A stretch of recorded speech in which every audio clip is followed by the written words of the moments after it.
Greetings, salutations, and welcome to Sportslook, the sports television program for the high plains of West Texas and eastern New Mexico. I'm your host, Doc Elder, and either Halloween has come 4 weeks early, and after the show, I'm going to go trick-or-treating as Rocky Balboa, or I caught an errant elbow playing noontime basketball. But at any rate, I'm not going to let a few stitches and a colossal headache keep me from delivering a great program tonight. We're going to have Kelley Lee, the head coach of Greyhound football. We're going to have Flinn, the head coach of Greyhound Rodeo. We're going to have a high school spotlight courtesy of Orlando and Landry. I'll finish up with an overtime. But as always, I'll start out with an Eastern recap.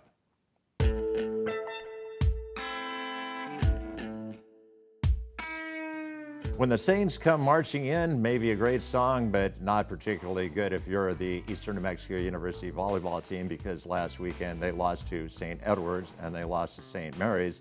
St. Mary's also got the better of the Greyhound women's soccer team, but the Greyhound guys on homecoming day did manage to get a 5-2 win against University of Texas Permian Basin.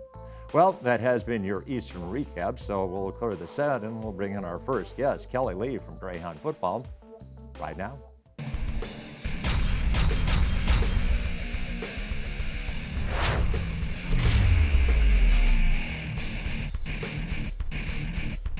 Welcome back to Sportslook, and we welcome back to the set the head coach of Greyhound football, Kelley Lee. And Coach, if we had an hour for Sportslook, we probably still could not do full justice to the game you played on Saturday against Kingsville.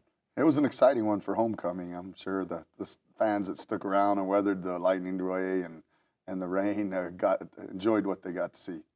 And of course, it started out to be a perfect day. The parade was awesome, and the soccer match that took place that afternoon was a great match. And then all of a sudden, those clouds started to build up, and the next thing you know, we were getting inundated in a storm. Yeah, and it came right after halftime, so you already have the long homecoming halftime, and then you go out, you kick the ball off, and right away we're back in there. And it took another hour or so before we got back out on the field. So it almost was like you played two separate games against Kingsville. There was a first half that was pretty even-steven, and a second half when just anything that could have happened literally did happen. Yeah, bad start to the second half. Got down 2 touchdowns quick, but just as quick as we were down, we already scored 17 unanswered and took the lead, and then they matched the score, and then we could control the game on the last 3 drives. Really stopped them 3 times in a row. We scored 2 touchdowns, and I think we left the ball on the 1-yard line, so ran out the clock. So proud of the way the kids responded to the adversity, and definitely proud of the second half of football. Well, obviously, it was a game where it was the unstoppable force versus the immovable object. They had a pretty good defense going in, but you guys just ran the ball, and they knew you were going to run the ball, and they just literally couldn't stop you. Yeah, it was. We had game planned to possibly throw the ball a little more in this game. We knew we'd get man coverage, and we knew they were 8-man front, and the safety would be active. And they were holding teams to about 25, 30 yards rushing a game coming in. But, we warmed down, and we got going, and at that point, we were successful. We were 5 out of 7, I think, or 7 out of 9. I can't remember, throwing the ball pretty good, but at some point, we were just rattling off long runs one after another, and that was the right thing to do at the time. And 590 yards or something later of rushing, we got the win. And it was interesting, you run out of a number of different schemes, and it didn't really matter whatever scheme you ran, you guys were able to execute. And if there was one thing that was constant all night for you offensively, what was the key to your success? Well, I think whenever we could get the backer, the play side backer, a little misdirection, and then the other thing is when we were able to block the free safety. He was the guy that was making the plays early, and we started to get a body on him. And once we were able to find schemes where we could get him accounted for, then they had a hard time stopping us. And of course, a lot of people will just look at the guys that were leading rushers and say, well, they had a pretty good day. But it all starts and ends with your offensive line, and I imagine those guys graded out pretty high. Yeah, they played good, really good performance. Really proud of those guys. And I think when you have a rushing performance like that, where you set records and things, everybody's blocking. Obviously, the offensive line, but the wide receivers must have been blocking too, and the running backs were blocking for each other, and the quarterbacks were carrying out fakes. Everybody really, when you have an output like that, you got all 11 guys doing their job, and that's what we had really in the second half. And good things happen when you're controlling the line of scrimmage, and then you're getting the blocks downfield. Well, I'll correct you, not just good things, but great things happen. I Sounds like a appreciate it. slogan. isn't Yeah. it? Coach, we actually had our crew out there filming highlights. We've got a highlight reel, and so let's cue it up and please walk us through it. Well, that's the first drive of the game. That's belly option. Right there, you saw Paul Terry getting a cut on the free safety, and Wyatt went in untouched and got us off to a good start, 7-0 right there. And that's always good when you get that first score. That's just of our mid-triple option there. Wyatt Strand pitching it out to Johnny Smith. He had a great game, 70, 80 yards rushing and 10 or 11 knockdowns. So he did a great job not only carrying the ball, but running it. And this was probably the play of the game. Wyatt pitching the ball downfield to Darrell Wiggins. Great block by Justin Manyweather, and then a great finish into the end zone. And I mean, honestly, I've been coaching for a while, and that was one of the best plays I've ever seen, or definitely one of the best I've ever been a part of. Great all-around effort. Paul Terry, right before half, we run the draw play, first play, and rattles off about a 50-yard run, gets out of bounds, saves some time, gets us from being backed up into 2-minute drill mode, and that was a big run there right before half. Very next play, we throw the go route over to Justin Manyweather, good catch, gets out of bounds. So executing the 2-minute drill real well. Proud of the guys for that. A little gun option run, Wyatt Strand. This was a big touchdown. I think we were down 14, and I think that was the tying touchdown right there, brought us back in the game. So that was a big one. And this was the one that kind of got started before that, actually. Another great effort by Darrell Wiggins, extra effort play when we were down 14. And that's the kind of play that sparks the whole team, that extra effort. And, he was fired up. Everybody's fired up at that point. And this is a huge play in the game. I think Noah Schweitzer gets his hand on the ball. Freshman defensive end Mason Richards comes up with the interception. Had 3 sacks on the night and an interception. Pretty good outing for a freshman. And that was a nice pass for the go-ahead touchdown to Zach Fields. Wyatt Strand, Zach Fields, we got a free play. And this is kind of the icing on the cake. Paul Terry with a great run to put us up 14, running a little extra clock there, going in the end zone, pretty smart play. And, the next series, I think we got an interception, and we ran 4 minutes off the clock, left the ball on the 1-yard line. And that's a pretty good feeling when the other team doesn't get it back. So thought our guys, both offensively and defensively, really made some plays in the second half and managed the fourth quarter well and closed out the game. And we showed offensively the touchdowns, but we should not neglect the fact that you also had 2 field goals and another good night from Tyler Vargas. Yeah, and both field goals were into the wind, and there was a pretty stout wind the other night. So he's done a great job within that aspect all year, and did a good job punting the ball as well. And he's a heck of a weapon, and we're fortunate to have him. And going back to the interception, a point that I wanted to make, and it got caught up on the highlights and forgot to ask until now, but usually the pattern is that you have a defensive lineman that gets the tip and then a defensive back makes the interception. Yeah. It was just the opposite on that play. Yeah, Noah Schweitzer blitzing from the linebackers, the one who got the tip, and a D lineman, Mason Richards, who was dropped in the coverage with his own blitz, able to make the great interception. And the great thing about it was he really had to make an athletic play on the ball, which you don't expect when your defensive linemen are in coverage. But he was our player of the game last week against Commerce 2 weeks ago. We thought he played really well, and he followed it up with a 3-sack performance. So that kid's got a bright future ahead of him, and he's playing really well, and I think it's got a tremendous upside. The sky's the limit.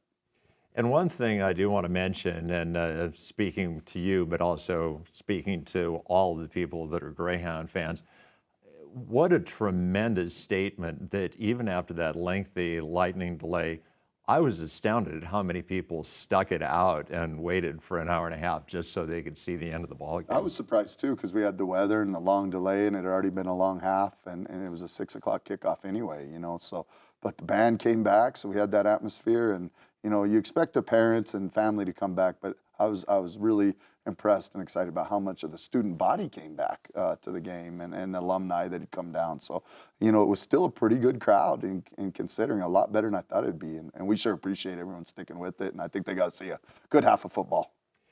Coach, quite often we talk, as well we should, about the players who make the big plays during the game. But there are guys on your team that never get to play, might not even get to dress for a particular game. They're called the scout team. And if you had to pick out 1 or 2 guys that play on your scout team that you think deserve a shout out? Sure. Who would those guys be? Well, we had 2 scout team players of the week this week. For the defense scout team was Trent Welch. Did a heck of a job simulating their linebacker play. And then offense, it was Ezekiel Huerta, who played multiple positions, played all their wanted receivers, jumps in, gets reps on special teams, just great effort, gives us a good look. Both those guys do it all the time, among others, but those were the guys we gave our Scout Team Players of the Week awards to this week. Well, Coach, you had the convincing win against Kingsville, and now you get to go play against a team, and you were pointing this out to me earlier in the week, a team that has the best record in Texas over the last 10 years, regardless of classification, Midwestern State. Yeah, they've won more games than any program, Division I all the way down to Division III, and so they've been consistent, and they're no different. They're well coached, they're disciplined, they play hard, they're physical, they're really well coached on special teams, and their defense is outstanding this year. Offensively, they were one of the best offenses in the nation last year, and they lost some good running backs and some linemen and quarterbacks. So they're still trying to find their identity on offense, but they're well coached and they got good players, and I expect them to start hitting their stride, and hopefully we make it tough on them. Don't let them get it going this week, but I expect a great game, and we're excited about the challenge, because anytime you're playing a great team, great program, you get excited, and all for the last 7-8 games we've played them, they've all been, I don't know how many of them have come down to the last play of the game, literally. So we expect a 60-minute game, and we're excited about making the trip and seeing the outcome. Well, Coach, congratulations on winning the homecoming game. Best of luck over in Wichita Falls. Thank you, Doc. Appreciate it. Well, that is going to wrap up our first interview segment. So what we'll do is we'll clear the set and we'll cue up a high school spotlight right now.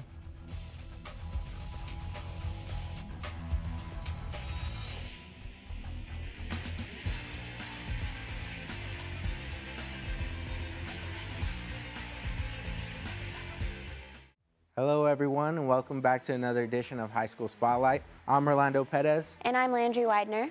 Last week we were able to head up to Floyd and catch the Floyd Broncos versus the Lake Arthur Panthers. This was a very lopsided game from the get-go, this being a 6-man matchup.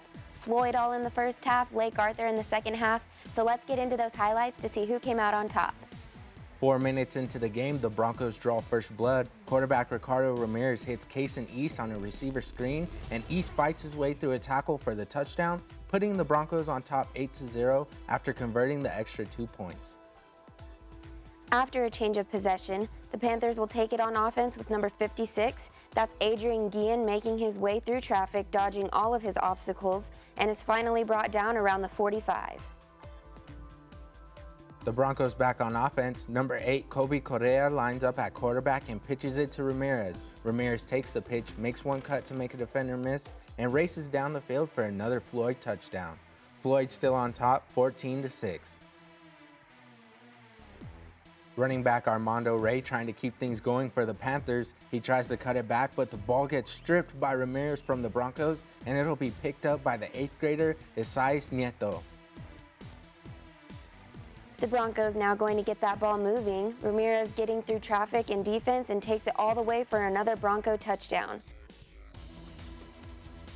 This will put the Broncos up 22-6 with 9:46 left in the first half.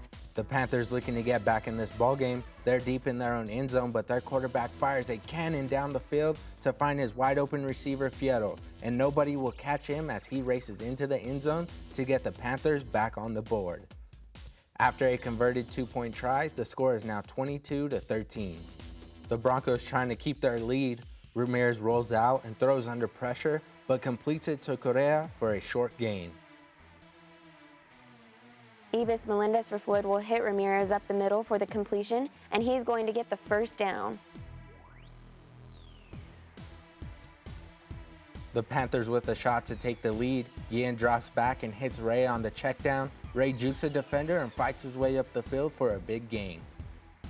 Guillen now looking over the defense again, and as he faces some contesting, he is not fazed. He throws it to Fierro as the pair makes another great connection. First play of the fourth quarter, Guillen finds number 10 Alejandro Rubio in the back of the end zone, Rubio with a spectacular catch. Ray would go on to add the extra 2 points for the Panthers, giving them their first lead of the game, 27-22. Melendez tries to get something going but is unsuccessful, and he's going to throw the interception to Guillen, and he's going to get the pick 6. The Panthers now are locking it in at 22-33 with 8:18 left in the ballgame. The Panthers back with the ball thanks to their defense, who has come alive in the second half. This time Fierro will get the carry, and he'll just follow his blocker, make two guys miss, and casually throw a defender off of him Adrian Peterson style before getting down inside the 10-yard line. And to finish it off, Fierro will go ahead and secure the win for the Panthers with a final score of 22-45. And starting off with the Class 6-man rankings, we have Elida sitting in the 1 spot at 6-0, followed by Springer Maxwell, also at 6-0, Animus sitting at 2-2, followed by Vaughn and Hondo Valley.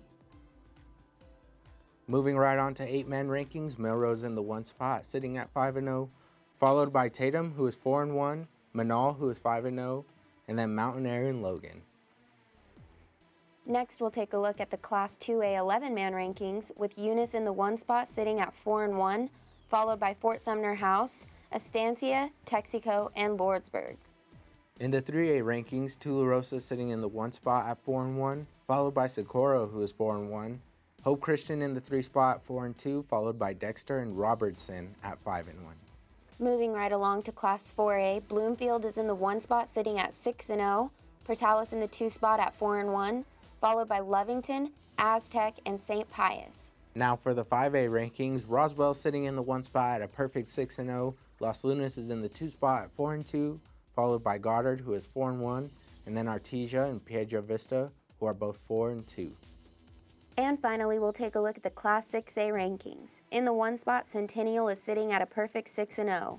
Cleveland in the 2 spot at 4-1. Rio Rancho at 3-2, followed by Volcano Vista and Clovis. Thanks for watching High School Spotlight, and before we throw it back to Doc, be sure you like us on Facebook, follow us on Instagram and Twitter, and subscribe to our YouTube channel for more updates, photos, and highlights. Once again, I'm Orlando Perez. And I'm Landry Widener, and we'll see you next week.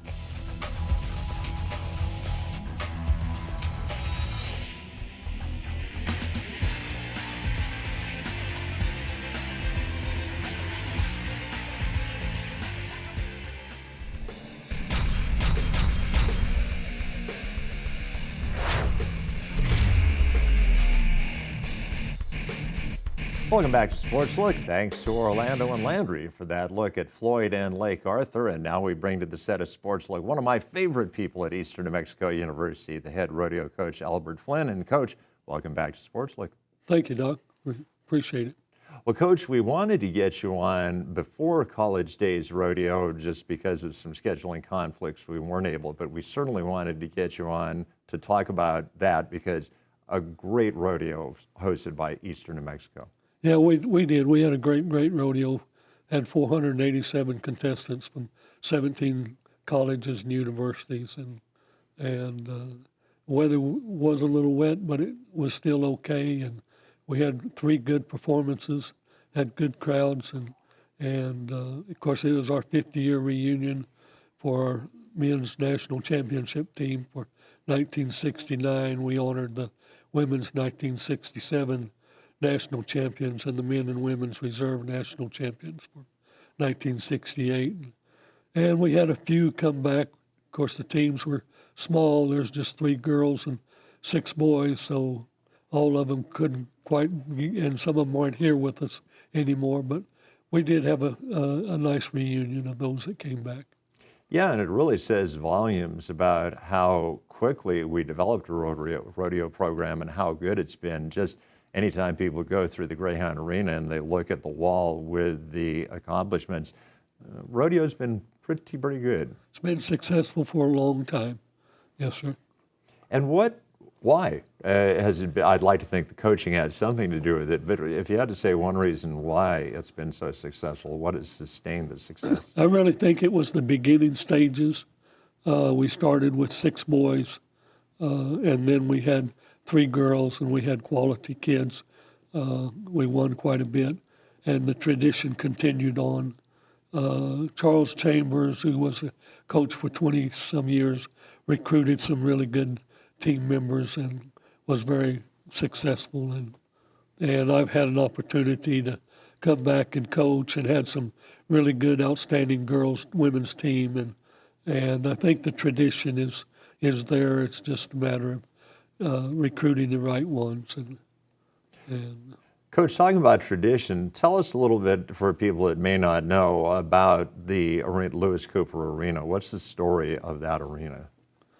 you know, I'm not honestly for sure that I know the complete story, but it was built. Dudley Cash and a couple other gentlemen was able to get funding to get it started, and built it. And surprisingly, the work that they did back in the early 70s is still standing. And we've remodeled it a couple of times, but it's and right now with all the construction going on, our parking lot continues to grow. But the arena was built with the rope and chutes going from the east to the west, which in New Mexico that doesn't happen. And a few years ago they were able to change it and rope from the west to the east. And then we changed the buck and chutes from the side to the end so that the rodeos could get over a little smoother. Coach, I talked to you before the season. We had a kickoff event for fall sports, and you had kind of told me privately you thought that the girls had a chance to be pretty good this year, and you got a third place finish at your own rodeo. Yeah, and right now our girls team is split in second and third in the region after 2 rodeos, and that's due to Madeline Sowers, who's right now third in the goat tie and fifth in the barrel race, and a great individual. And we just need to get a little help from get the right girls put on the team in the right week and help her with some additional points. But tell us a little bit about Madeline. Madeline's a young lady we recruited from Vernon. She's a Canadian girl, and I watched her for 2 years there at Vernon. Really, really good young lady, and just a world of work ethic, and it shows in the arena when she shows up.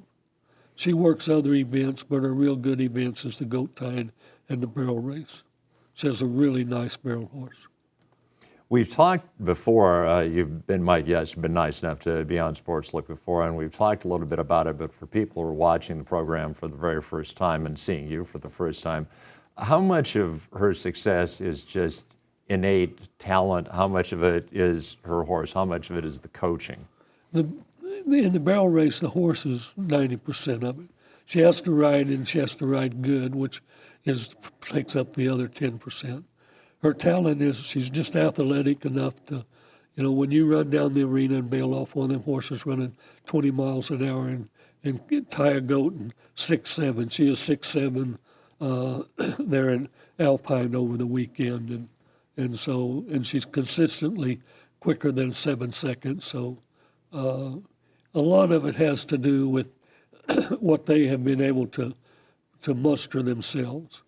At this level, about the only thing the coach does is make things available for them, their practice stock and the time to practice and that type. You really don't mess with them.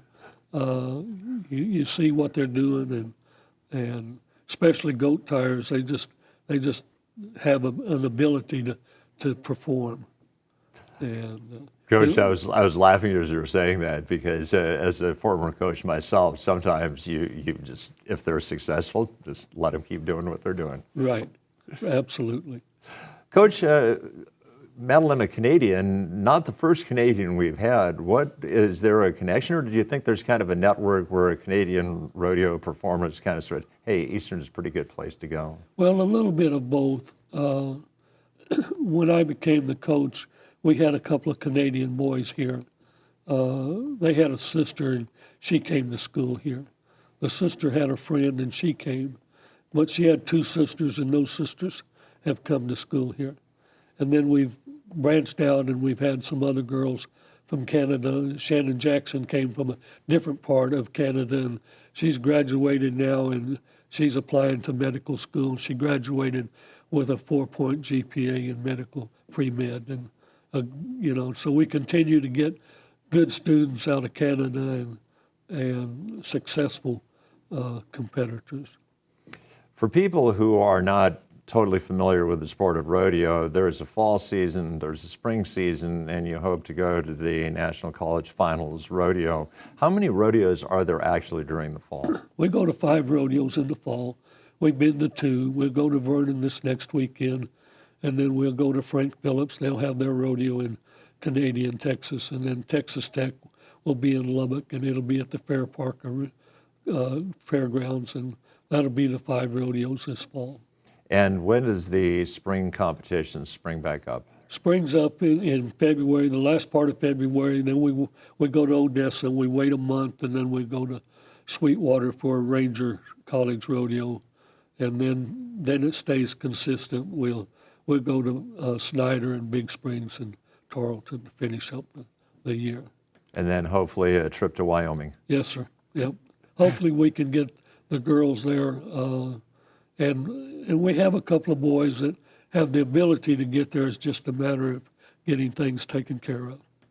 Well, Coach, we were all really pleased when you came back to the program and became the head coach. Congratulations on the success you've had, and best of luck moving forward. Thank you, sir. Appreciate it. All right, well, that is going to wrap up the interview segment of Sportslook. So what we'll do is we'll clear this out, and I'll finish up with an overtime right now.